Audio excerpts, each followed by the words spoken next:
Hello అండి, welcome to my channel 4 stars. నా పేరు హర్షిని. ఈ వీడియోలో మజ్జిగ మిరపకాయలు, చల్ల మిరపకాయలు, ఊర మిరపకాయలు, ఉప్పు మిరపకాయలు ఎలా తయారు చేయాలో చూద్దామండి. ముందుగా నేను అరకిల మిరపకాయలకి ఒక పెద్ద ప్యాకెట్ పెరుగు తీసుకున్నానండి. ఈ పెరుగుని నేను మిక్సింగ్ జార్లో వేసేసుకొని 2 టేబుల్ స్పూన్ ఉప్పు వేసేసుకొని మిక్సీ పట్టేసుకున్నానండి. ఇలా మిక్సీ పట్టేసుకోవడం వల్ల మనకి ఎక్కడ ఉండలు లేకుండా చాలా క్రీమీ టెక్స్చర్గా చాలా బాగా వస్తుందండి పెరుగు అనేది.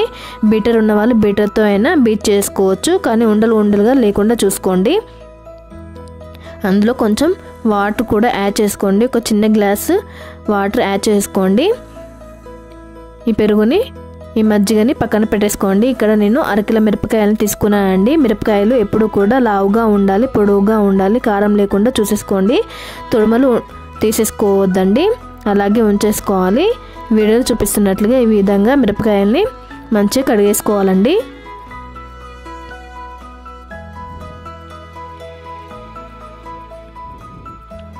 మంచిగా కడిగేసుకొని ఒక ప్లేట్లోకి తీసేసుకోండి.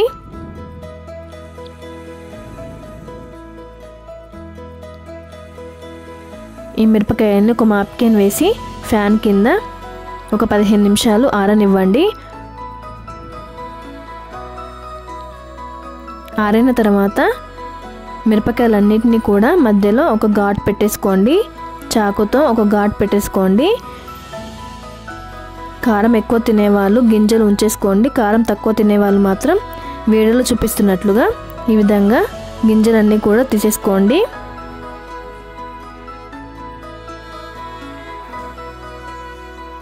నేను ఈ విధంగా గింజలు అన్నీ కూడా తీసేసుకున్నానండి.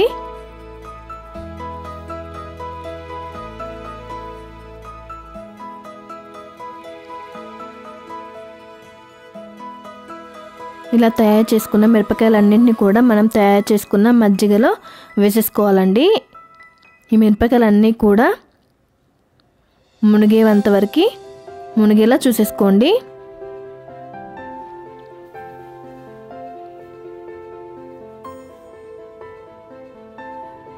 చూడండి, వీడియోలో చూపిస్తున్నట్లుగా మిరపకాయలన్నీ కూడా మంచిగా మునగాలండి. మూత పెట్టేసి వీటిని ఓవర్ నైట్ ఉంచేసుకోవాలి. ఒక రోజంతా ఓవర్ నైట్ ఉంచేసుకోవాలండి. నెక్స్ట్ డే మార్నింగ్ మిరపకాయలన్నీ కూడా పెరుగు అనేది రాకుండా, మజ్జిగ రాకుండా ఓన్లీ మిరపకాయల్ని ఇలా వీడియోలో చూపిస్తున్నట్లుగా 2 చాటల్లో నేను వేసేసుకున్నానండి. ఒక పెద్ద ప్లేట్ ఉంటే ప్లేట్లోనైనా కూడా వేసేసుకోండి. వీడియో చూపిస్తున్నట్లుగా మిరపకాయలన్నీ కూడా తీసేసుకోవాలి. తీసేసుకున్న తర్వాత ఈ మిగిలిన మజ్జిగని మూత పెట్టేసి పక్కన పెట్టేసుకోండి. ఈ మజ్జిగ ఏమీ పాడవదండి, అందులో సాల్ట్ కలిపాం కాబట్టి ఏమీ పాడవదు.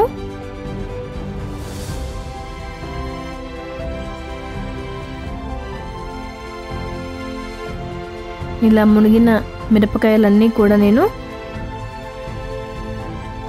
2 చాటల్లో వేసేసుకుంటున్నానండి. ఇవి మార్నింగ్ నుండి ఈవినింగ్ వరకు ఎండలో ఆరబెట్టేసుకోవాలండి. ఈ చల్ల మిరపకాయలు పప్పు, సాంబార్, రసంలోకి అంచుకి చాలా సూపర్గా ఉంటాయండి.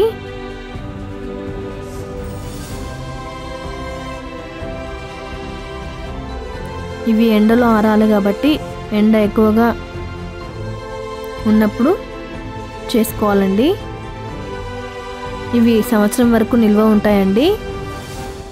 ఈ చల్లమిరపకాయలు ఒక ఎయిర్ టైట్ కంటైనర్ బాక్స్లో స్టోర్ చేసుకోవచ్చండి.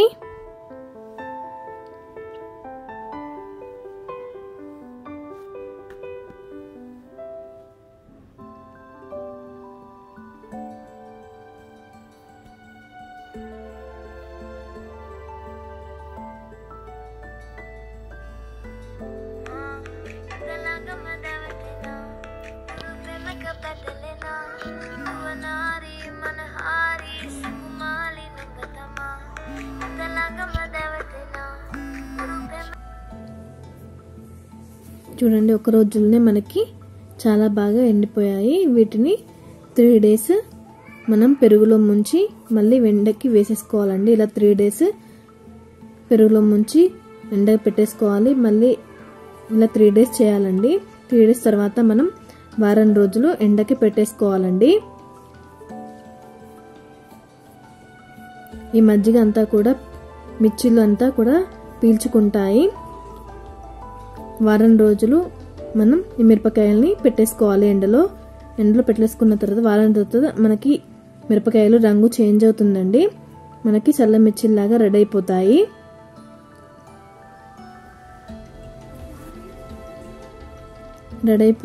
ఇప్పుడు మనం వీటిని వేయించుకుందాము. స్టవ్ పైన బాండి పెట్టేసి అందులో డీప్ ఫ్రైకి సరిపడా ఆయిల్ వేసేసుకోవాలండి. ఆయిల్ హీట్ అయిన తర్వాత మనం తయారు చేసుకున్న చల్ల మిర్చిని వేసుకొని మంచి గోల్డెన్ కలర్ వచ్చేంత వరకు వేయించుకోవాలండి. అంతే అండి, మనకి చల్ల మిర్చీలు రెడీ అయిపోయాయి. చాలా ఈజీ, సింపుల్, టేస్టీ చల్ల మిర్చీలు రెడీ అయిపోయాయండి. పప్పు, సాంబార్, రసంలోకి చాలా సూపర్గా ఉంటాయండి. మీరు కూడా ట్రై చేసి ఎలా వచ్చిందో నా కామెంట్ బాక్స్లో తెలియజేయండి. ఈ వీడియో నచ్చినట్లయితే లైక్ చేయండి, షేర్ చేయండి. మరిన్ని వీడియోస్ కోసం సబ్స్క్రైబ్ చేయండి.